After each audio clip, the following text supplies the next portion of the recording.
শুরু করছি আমৃত্যু ভালোবাসি তোকে উপন্যাসের সিজন 2। লিখেছেন ফারজানা মনি। পর্ব 34-35। আবির মাহমুদা খানকে বলল, পুপ্পি, মেঘ আমাকে আগেই জানিয়েছিল যে তুমি ওদের নিতে এসেছো এবং বাকি সবাইকে শুক্রবার যেতে বলেছ। আমি তাই আসার সময় আব্বু চাচ্চুর সাথে এ ব্যাপারে কথা বলে এসেছি। তারাও আমার সাথে একমত। তারাও চায় এরা বৃহস্পতিবারে যাক আর বাকিরা শুক্রবারে পৌঁছে যাবে ইনশাল্লাহ। মাহমুদা খান কিছুটা মন খারাপ করে বলল, ঠিক আছে, তাই হবে। আবির উঠে গিয়ে মাহমুদা খানের সামনে ফ্লোরে হাঁটু গেড়ে বসে মাহমুদা খানের হাতটাকে তার নিজের হাতে নিয়ে শীতল কণ্ঠে বলল, প্লিজ ফুপ্পি, মন খারাপ করো না। বৃহস্পতিবার ওদেরকে নিয়ে আমি সকাল সকাল পৌঁছে যাব।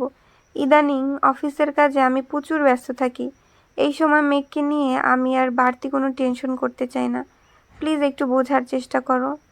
মাহমুদা খান মুখে হাসি এনে বললেন, ঠিক আছে বাবা, তুই কিন্তু বৃহস্পতিবার ওকে নিয়ে সকাল সকালেই চলে যাস। আমাকে যেন বারবার কল দিতে না হয়। আবির হাসল। পেছন থেকে আরিফ মাহমুদা খানের কাঁধে এক হাত রেখে বলল, আম্মু, তুমি একটুও টেনশন করো না। ভাইয়া যদি লেট করে আমি নিজে এসে ওদেরকে নিয়ে যাব। এ পর্যায়ে সকলে একটু বেশিই হাসল। আবির ও মাহমুদা খান উঠে দাঁড়ালেন।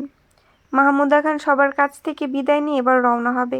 আবিরও যাচ্ছে তাদের পৌঁছে দিতে। অবশ্য মাহমুদা খান অনেকবার আবিরকে মানা করেছে, কিন্তু আবির শুনতে নারাজ। আরিফও একে একে সবার থেকে বিদায় নিয়ে মিমের কাছে গেল। একটু কাছাকাছি দাঁড়িয়ে ফিসফিসিয়ে বলল, যান, আর মাত্র কয়েকটা দিন। আমার বাড়িতে গেলে তোমাকে না রাখতে পারলেও তোমার মনটাকে ঠিকই রেখে দেব। মিম মুখ বাঁকিয়ে অন্যদিকে তাকিয়ে আছে। আরিফের এসব ফাজলামির কথা শুনে রাগি রাগি লুক নিয়ে আরিফের দিকে তাকালো। আরিফ মিমের দিকে তাকিয়ে চোখ মেরে বলল, লাভ ইউ। মিম আরিফের কর্মকাণ্ড দেখে চোখ গোল গোল করে তাকিয়ে আছে। এক নজরে আশেপাশে সবার দিকে তাকিয়ে আরিফের যাওয়ার পানে দেখল। নির্লজ্জ লোক একটা, মুখে কিছুই আটকায় না। মনে মনে বলে উঠল মিম। আবির মাহমুদা খানকে বাড়িতে পৌঁছে দিয়ে জান্নাতের সাথে কয়েকটা কথা বলে বের হয়ে আসলো। রাকিব, লিমন, রাসেল, মোবারক তার জন্য অপেক্ষা করছে। প্রায় সন্ধ্যা 6টা বাজে। বন্যার মনটা কিছুটা ছটফট করছে। বিয়ের পর গত এক সপ্তাহে তানভীর তার কাছাকাছি ছিল সব সময়। আজ থেকে দৈনন্দিন জীবনে ফিরে গেছে তানভীর। তানভীর একটা সরকারি চাকরি করে। প্রতিদিন 5টায় তার অফিস ছুটি হয়ে যায়। এখন সময় সন্ধ্যা 6টা। বন্যা যখন এসব ভাবনায় মগ্ন, তখন একটা শক্ত পুরুষালী হাত তার কোমর পেঁচিয়ে ধরল। মুহূর্তেই বন্যার শরীরটা ভয়ে ঝাঁকুনি দিয়ে উঠল। বন্যা ঘাড় ঘুরিয়ে পেছনে চাইতেই তার গালে ভেজা ভেজা চুলের শীতল স্পর্শ ঠেকল। শরীর থেকে ছুটে আসছে অন্যরকম এক ঘ্রাণ, যে ঘ্রাণ বন্যার অতি পরিচিত। এই ঘ্রাণ কোনো দামি পারফিউমের নয়, এই ঘ্রাণ তার প্রিয় পুরুষ তানভীর খানের। বন্যা বুঝতে পেরে আবেশে চোখ বন্ধ করে নিল। তানভীর তার ভেজা গালগুলো বন্যার গালের সাথে ঠেকিয়ে বলে উঠল, মিস ইউ বউ। বন্যা একটু লাজুক হেসে বলল, মিস ইউ টু। বন্যা এবার তানভীরের দিকে ঘুরে গলা জড়িয়ে বলল, কখন এসেছেন? আমি দেখিনি তো। তানভীর মুচকি হেসে বলল, তুমি রান্নাঘরে ছিলে। বন্যা বলল, ও, এবার ছাড়েন, চা বা কফি আনবো? তানভীর বলল, না, আমি বের হব একটু, আবির ভাই অপেক্ষা করছে। বন্যা বলল, ও ঠিক আছে। তানভীর বলল, বন্যা শোনো। হুম। বনু কই? বন্যা বলল, রুমেই আছে হয়তো। তানভীর বলল, বনুকে একটু খেয়াল রেখো, মেয়েটা একটু বেশিই চঞ্চল। জানি ভাইয়া একাই এনাফ বনুর জন্য, কিন্তু ভাইয়ার অনুপস্থিতিতে ও সারাক্ষণ তোমার সাথেই থাকে। বন্যা তানভীরের বাহু জড়িয়ে কাঁধে মাথা রেখে বলল, আপনি নিশ্চিত থাকেন। তানভীর এসে বন্যার কপালে গভীর চুমু এঁকে দিয়ে বলল, আমি আসছি। বন্যা বিদায় জানালো। এবার বন্যা মেঘের রুমে গেল।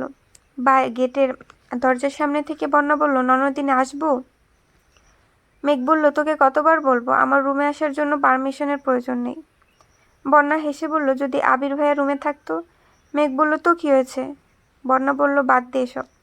মেঘ মিটিমিটি হেসে বলল, বেবি, হানিমুন কেমন গেল? বন্যা অন্যদিকে ফিরে মুচকি মুচকি হাসছে। মেঘ বলল, কিরে বন্যা, এদিকে ফের। বন্যা অন্যদিকে তাকিয়ে আছে। মেঘ আবারও ডাকলো। এবার বন্যা ফিরে বলল, ভালো। মেঘ বলল, আমি তাড়াতাড়ি ফুপ্পি হব তো? বন্যার মুখটা লজ্জায় লাল হয়ে গেছে। মেঘ হেসে বলল, হয়েছে, আর লজ্জা পেতে হবে না। বন্যা একটু স্বাভাবিক হয়ে বলল, বৃহস্পতিবার নিয়ে তোর কোনো প্ল্যান আছে? মেঘ বলল, আছে তো। বন্যার মেঘ টুকটাক গল্প গুজব করে আবারও নিচে ড্রয়িং রুমে চলে গেল। এদিকে আবির একটা চায়ের দোকানের সামনে বসে মোবারক, রাসেল, লিমন, রাকিব, তানভীর সবার সাথে আড্ডায় মগ্ন। মোবারক তানভীরকে বলে উঠল, কিরে তানভীর, হানিমুন কেমন কাটলো? তানভীর একটু হেসে বলল, হানিমুন যেমন কাটে। রাকিব এবার বলল, এভাবে বলছিস কেন, একটু ডিটেলসে বল। তানভীর বলল, উফ, আর হানিমুন, বউ তো আমাকে দেখলেই পালাই পালাই করে। তানভীরের মুখ থেকে এমন অসহায় বাক্য শুনে আবির সহ সকলেই হো হো করে হাসতে থাকলো। আবির হাসি থামিয়ে বলে উঠল, বিয়ের আগে তোকে সবসময় সাবধান করেছিলাম, বন্যার সামনে কখনো অতিরিক্ত রাগ দেখাস না। এই রাগের প্রতিক্রিয়া বন্যার পরেও মনে পড়বে, কিন্তু তুই কথা শুনিসনি। ওর সামনেই বারবার তামিম আর মিনহাজের উপর রাগ দেখাইছিস। এবার ঠেলা সামলা শালা। তানভীর বলল, শালা না, আমি তোমার সুমন্দি, সম্মান দিয়ে কথা বলো। আবির চোখ দুটো ছোট ছোট করে তানভীরের দিকে তাকিয়ে বলল, সুমন্দি ভাই, আপনাকে তো আগেই বলেছি পার্সোনালি দেখা করবেন, আপনাকে সম্মানের চূড়ায় পৌঁছে দিব। এ কথা শুনে এবার সবাই হেসে দিল। হঠাৎ আবির বলল, তোরা থাক, আমাকে তাড়াতাড়ি বাড়ি ফিরতে হবে, আমার বউ অপেক্ষা করছে। রাকিব অবাক কণ্ঠে বলল, বাড়িতে কি তোর বউ একাই, নাকি আমাদেরও বউ আছে? উফ আবির, তুই বিয়ের আগেও এমন করতি, তখন না হয় বুঝতাম মেঘকে হারানোর ভয়ে ওর আশেপাশে থাকার চেষ্টা করতি সব সময়। তাছাড়া মেঘ সকলের আড়ালে দাঁড়িয়ে তোর জন্য অপেক্ষা করত, তাই তুই ওর অপেক্ষা আর বাড়াতে চাসনি। কিন্তু এখন কি? আবির বলল, কিন্তু এখন আমার বউ সদর দরজার দিকে তাকিয়ে আমার জন্য অপেক্ষা করে, তাই আমাকে যেতে হবে। সময় ছুটে চলে তার নিজ গতিতে। দেখতে দেখতে আজ বৃহস্পতিবার। আবির আজকে অফিসে যায়নি। সকাল থেকেই মাহমুদা খান বারবার ফোন দিয়ে জিজ্ঞেস করছে আবির কখন মেঘেদের নিয়ে আসছে। আবিরও জানালো দুপুরের আগে পৌঁছে যাবে। তানভীর অফিস ছুটি হবার পর ডিরেক্ট ফুপ্পিদের বাসায় যাবে। কিছুক্ষণ আগেই মেঘ, বন্যা, মিম রেডি হয়ে নিচে নেমে এসেছে। আবির সকালে একটু বেরিয়েছিল, কিছুক্ষণ আগে বাড়ি ফিরে রুমে গিয়ে তৈরি হয়ে নিচ্ছে। হঠাৎ সবাই খেয়াল করলো আবির আর আদি একই রকম পাঞ্জাবি পরে গলায় সানগ্লাস ঝুলিয়ে নিচে নেমে আসছে। মেঘ, মিম, বন্যা তো অবাক। আবির কিভাবে জানলো মেঘেদের পূর্ব পরিকল্পনা? মেঘ, মিম আর বন্যা প্ল্যান করেছিল যে আজকে একই রকম ড্রেস পরে সবাইকে অবাক করে দিবে। তাই সকলের অগোচরে অনলাইন থেকে 3টা ড্রেস অর্ডার করেও এনেছে। ওরা এখন সেই ড্রেস পরে অবাক হয়ে আবিরের দিকে তাকিয়ে আছে। কিন্তু এ কি, আবির ভাই তো নিজেই ওদের অবাক করে দিয়েছে। আবির নিচে নেমে এসে মেঘের সামনে দাঁড়িয়ে মেঘের হা হওয়া মুখটা আঙুল দিয়ে বন্ধ করে দিল। সকলে মুখ টিপে হেসে নিল। ওরা রওনা হলো মাহমুদা খানের বাড়ি। কিছুক্ষণের মধ্যেই পৌঁছে গেল। মাহমুদা খান ওদের দেখে মহা খুশি।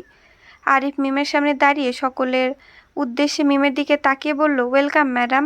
মিম জানে কথাটা আরিফ ওকে উদ্দেশ্য করেই বলেছে। মিম মুখ বাঁকিয়ে মাহমুদার খানের কাছে চলে গেল। আরিফের ঠোঁটের কোণে দেখা গেল বাঁকা হাসির রেখা। জান্নাত এসে একে একে মিম, বন্যা, মেঘকে জড়িয়ে ধরল। ইতিমধ্যে আইরিনও রুম থেকে বেরিয়ে এসেছে।